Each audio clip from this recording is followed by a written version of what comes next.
ನನ್ನ ದೇವರೇ, ಏಲಿ ಏಲಿ ಲಾಬಾಸ್ತಾಬಾಕಾನಿ ಅಂದ್ರೆ ನನ್ನನ್ನು ಕೈ ಬಿಟ್ಟಿದ್ದೀಯಲ್ಲ ದೇವರೇ ಅಂತ ಹೇಳಿದ ಮಹಾಧ್ವನಿಯನ್ನು ಕೂಗಿದನು.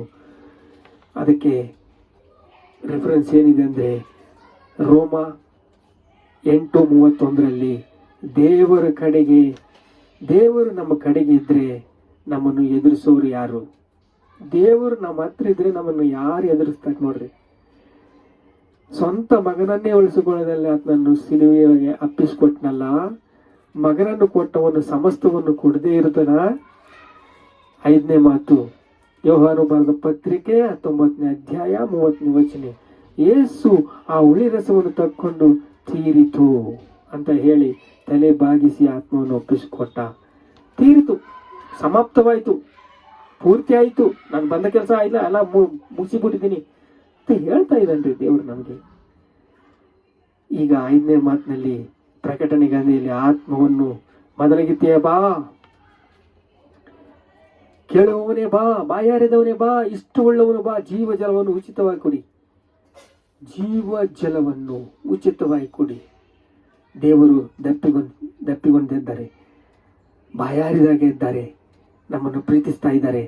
ನಮ್ಮನ್ನು ಪ್ರೀತಿಸಿ ಆ ಉಳಿರಿಸುವಂತ ತೀರಿತು ಅಂತಂದು ಹೇಳಿ, ಸಮಾಪ್ತವಾಯಿತು ಅಂತಂದು ಹೇಳಿ ಬಾಚಿತ ಕೊಡ್ತಾ ಇದ್ದಾರೆ. ವಾಕ್ಯವನ್ನು ನಮಗೆ ಕೊಡ್ತಾ ಇದ್ದಾರೆ.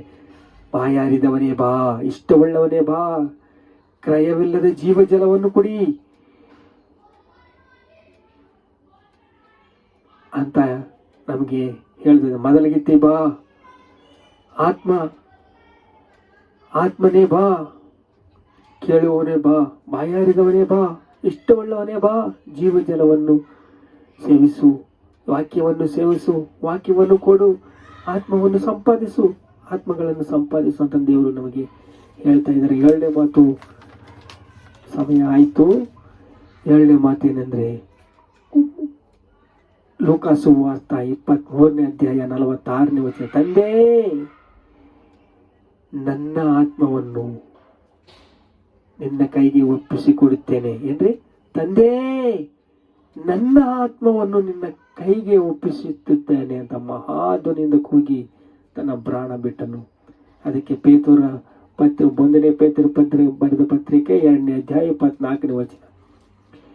ನಾವು ಪಾಪದ ಪಾಲಿಗೆ ಸತ್ತವರಾಗಿ ನೀತಿವಂತರಾಗಿ ಜೀವಿಸುವಂತೆ ಆತನು ನಮ್ಮ ಪಾಪಗಳನ್ನು ತಾನೇ ತನ್ನ ದೇಹದಲ್ಲಿ ಹೊತ್ತು ಮರಣ ಕಂಬವನ್ನು ಏರಿದನು. ನಮ್ಮ ಪಾಪಗಳ ಪಾಲಿಗೆ ಸತ್ತು ನೀತಿವಂತರಾಗಿ ಜೀವಿಸುವಂತೆ ನಾವು ನಮ್ಮನ್ನು ನೀತಿವಂತರಾಗಿ